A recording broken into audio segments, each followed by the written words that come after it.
नमस्कार मित्रों, आप सभी का स्वागत है मेरे YouTube चैनल सैफरन ट्राइबल में। ऐसे तो आप लोगों को पता ही होगा कि आंध्र प्रदेश का जो तिरुमला तिरुपति देवस्थानम मंदिर है, वहां के लड्डुओं में मिलावट की समाचार सूचनाएं आ रही है, समाचार आ रहा है। ऐसा भी कंफर्म, लैब से भी कंफर्म हो गया है कि वहां पे जो लड्डुओं में जो घी का उपयोग होता था, उसमें जानवरों के जो चर्बी होती है, जैसे कि गाय भैंस की चर्बी हो गई, सुअर की चर्बी हो गई और मछलियों की तेल जो हो गए, उनका उसमें उपयोग होता था। घी के साथ मिक्स करके ये वहां पे सप्लाई किया जाता था। तो ऐसा घृणित कार्य कोई हिंदू तो बिल्कुल ही नहीं कर सकता। अब जो अपने आप को सनातनी कहता है, हिंदू कहता है, इस तरह के घी तो वहां पे सप्लाई कर ही नहीं सकता। तो ऐसी स्थिति आखिर वहां पे उत्पन्न हुई कैसे? तो इसके लिए हमें जाना पड़ेगा जब 2019 में वहां पे असेंबली इलेक्शन होता है और वहां के जो YSRCP एक नवनिर्मित पॉलिटिकल पार्टी होती है, जिसके मुखिया होते हैं जगन मोहन रेड्डी वहां पे जीत के आते हैं। वहां की जनता, जो कि टोटल सीट्स वहां पे जो है 175 हैं और 175 सीट्स में जनता उनको देती है 151 सीट। वहां की जो मुख्य विपक्षी पार्टी होती है तेलुगु देशम पार्टी, जिसे चंद्रबाबू नायडू लीड करते हैं, उसको मिलती है 23 सीट। और पवन कल्याण की जो पार्टी है जनसेना, उसको मिलता है 1 सीट। बीजेपी वहां पे शून्य पे रहती है, कांग्रेस भी शून्य पे रहती है और बाकी जो क्षेत्रीय पार्टियां हैं, छोटी छोटी पार्टियां हैं, वो भी सारी शून्य पे ही होती हैं। ये बताना क्यों आवश्यक है, मैं आगे आप लोगों को पता चलेगा। जगन मोहन रेड्डी जो है वो क्रिश्चियन है। आंध्र प्रदेश में जो क्रिश्चियंस की पॉपुलेशन है, वो 2011 की जो जनगणना हुई थी, उसके अनुसार सिर्फ 1.4% की क्रिश्चियन कम्युनिटी वहां पे है। आप माइनॉरिटी से भी बोल सकते हैं। उसके पहले, आगे बढ़ने से पहले मैं वहां की डेमोग्राफी बता दूं। लगभग 91% यानी कि 90.9% हिंदूज हैं, 7.3% मुस्लिम हैं, 1.4% क्रिश्चियंस हैं और बाकी के जो रेस्ट हैं। तो हिंदुओं की संख्या लगभग 91% होने के बावजूद हिंदुओं ने एक क्रिश्चियन को अपना चीफ मिनिस्टर चुना, अपना भरपूर प्यार दिया, अपना भरोसा जताया। वो आदमी जाके चीफ मिनिस्टर की कुर्सी पे बैठता है और सबसे पहले बैठते ही वो फैसला क्या लेता है, तिरुपति तिरुमला देवस्थानम में के बोर्ड मेंबर्स जो हैं उनको चेंज करता है और वहां पे गैर हिंदुओं की एंट्री को सुनिश्चित करता है। इसमें काफी इसका विरोध हुआ था, बट वहां के जो Christian chief minister Jagan Mohan Reddy होते हैं, वो उसको बिल्कुल, लोगों का जो रोष होता है, लोगों का जो विरोध होता है, उसको नजरअंदाज करते। उसके बाद जो ये देवस्थानम का जो कैंपस है, उसके अंदर जो शॉप्स हैं, वहां पे शॉप्स में सिर्फ पहले हिंदुओं के ही शॉप्स थे, बट बाद में उन्होंने माइनॉरिटी कम्युनिटीज से भी, मुस्लिम और क्रिश्चियंस को भी उन्होंने अलाउ किया वहां पे अपने शॉप्स ओपन करने के लिए। इसका भी भारी विरोध हुआ, पर वो नहीं माने और उन्होंने अपनी मनमानी करी। अब कोई भी जो सनातनी होगा, कोई भी हिंदू होगा, वो किसी भी तरीके से नहीं चाहेगा, अब जानबूझ के तो वो माइनॉरिटी लोगों से जाके कभी प्रसाद खरीदेगा नहीं, ना कभी खरीदता है, क्योंकि उनको पता है कि जिस तरह की निष्ठा सनातन में धर्म में होता है, हिंदुओं में होता है, जिस तरह की डिवोशन होता है, वो गैर हिंदू कम्युनिटी के लोग उसको नहीं अपनाएंगे और उतनी शुद्धता उन प्रसाद और फूलों में नहीं मेंटेन करेंगे। फिर भी इस बात को जानते हुए जगन मोहन रेड्डी ने वहां पे ये इस तरह का फैसले लिए और वहां पे गैर हिंदुओं की भी दुकानें खुलवाई। जो घी सप्लाई करने वाला जो कॉन्ट्रैक्टर होता है, तो उस समय से सरकारी कंपनी है नंदनी से घी को खरीदा जाता था वहां पे मंदिर में प्रसाद को बनाने के लिए, लड्डू को बनाने के लिए। बट उन्होंने उसको चेंज किया और नंदिनी को प्रपोजल भेजा कि आप 320 रुपए प्रति किलो से घी सप्लाई कीजिए। तो जो घी का सप्लायर था, वो उसने अपने आप को असहमति जताई कि 320 रुपए में प्योर घी नहीं मिल सकता। और जो बोर्ड के पुजारी, जो मंदिर के पुजारी थे और बाकी भी लोग थे, उन्होंने भी कहा कि अगर शुद्ध घी लेना है तो 320 रुपए में घी प्रति किलो कितना भी ले लीजिए, नहीं मिलेगा। पर जो जगन मोहन रेड्डी थी, वहां का जो बोर्ड था जो इसको गठित किया था, वो भी नहीं माने और उन्होंने नंदिनी से घी लेना बंद कर दिया और एक दूसरे प्राइवेट कंपनी को घी का टेंडर दे दिया, जिसका नाम है AR dairy and agro food private limited, जिसके ब्रांड नेम RAAJ राज के नाम से मार्केट में डेयरी प्रोडक्ट्स बिकते हैं। कॉन्ट्रैक्ट उनको दिया गया और वो 320 रुपए में घी को सप्लाई करना मंदिर में, उन्होंने उस चीज को एक्सेप्ट किया। उसके बाद होता क्या है कि जब उस घी से लड्डू बनते हैं तो काफी सारे डिवोटीज वहां पे जो गए होते हैं, जो टेस्ट करते हैं, तो उन्होंने इसकी शिकायत की। तिरुमला तिरुपति देवस्थानम के जो वहां पे एक मेंबर्स थे, उनको उन्होंने कंप्लेन किया कि इसकी गुणवत्ता खराब हो रही है, लड्डू में कुछ अजीब तरह का स्मेल या कुछ भी टेस्ट है।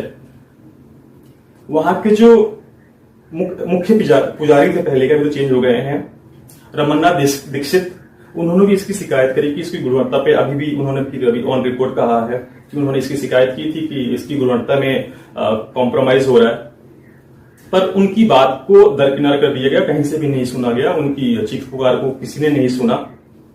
डिवोटीज जो थे, वहां भक्तगण थे, उनकी बातों को किसी ने नहीं सुना, पुजारियों की बात किसी ने नहीं सुनी, बट और उस घी का जो सप्लाई था वो चलता रहा वैसे ही।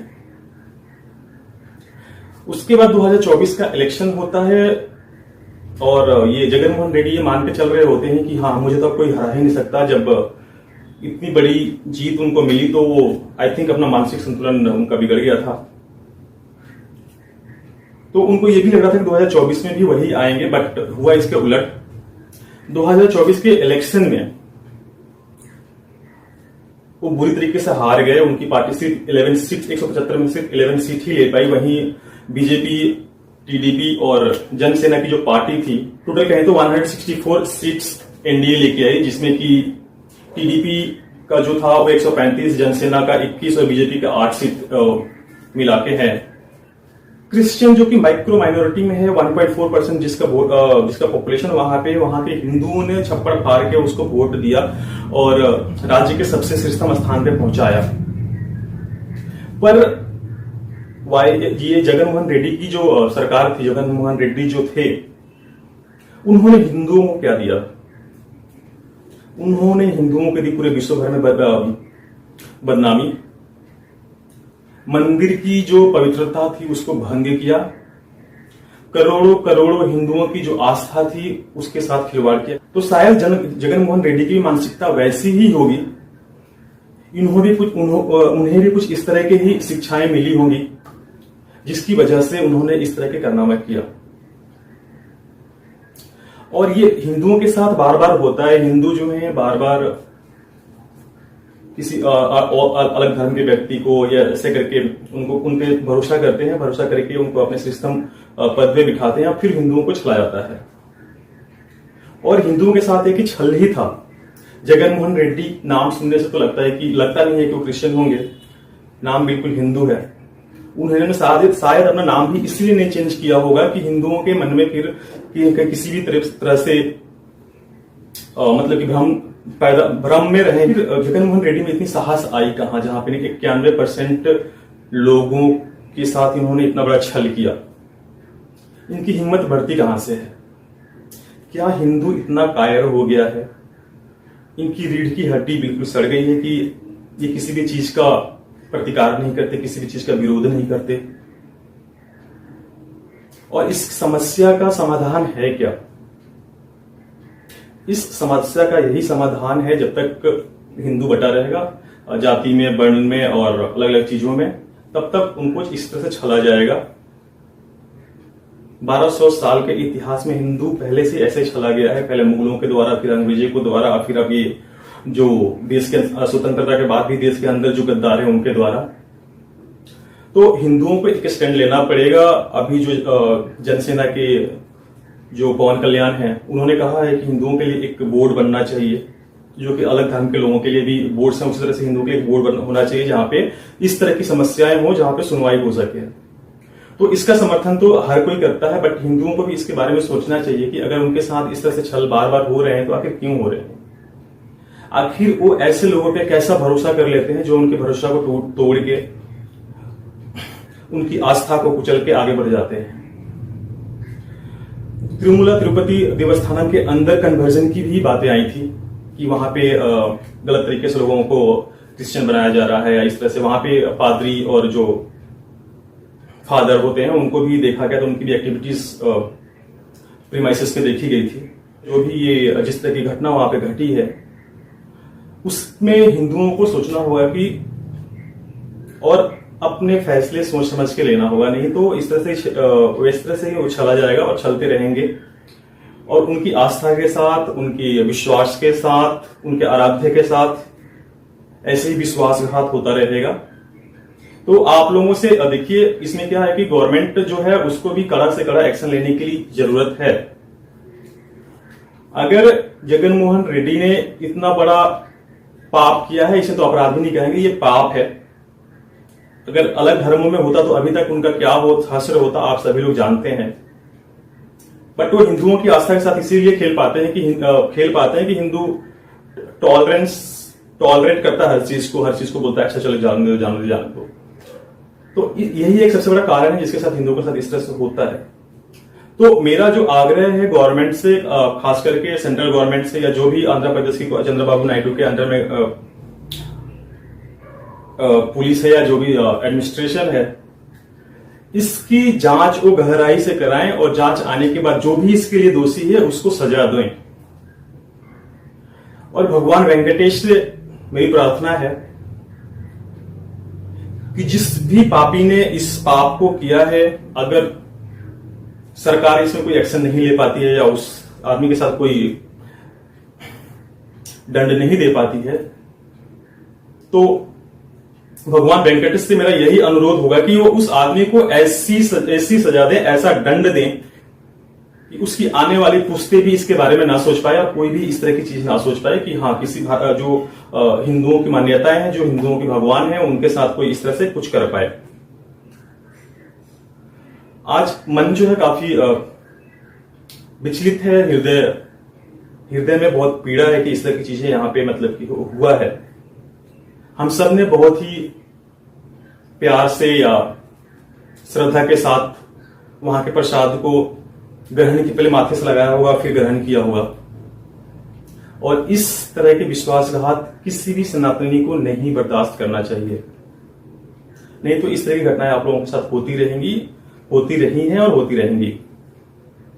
तो आज का अंत मैं यहीं पे समाप्त करता हूं और आप लोगों से अनुरोध करता हूं कि कृपया आप इतने भी सहिष्णु ना हो जाइए तो कोई आपको रौंदता हुआ आगे निकल जाए। आप अपने आप को सक्षम बनाइए।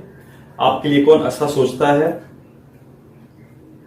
उसको चुनिए, उसको सपोर्ट कीजिए। अगर उसके बारे में कोई बोलता भी है तो उसको सपोर्ट कीजिए। अगर आप कुछ नहीं कर सकते तो कम से कम सपोर्ट तो कर सकते हैं, तो सपोर्ट कीजिए। इस अंक का समाप्ति मैं यहीं पे करता हूं और आप लोग से अनुरोध करता हूं कि इस पे सोचिएगा, विचारिएगा, आपका क्या मत कहता है। तब तक के लिए मैं आप लोगों से कहता हूं जय श्री राम। अंत तक बने रहने के लिए बहुत बहुत धन्यवाद।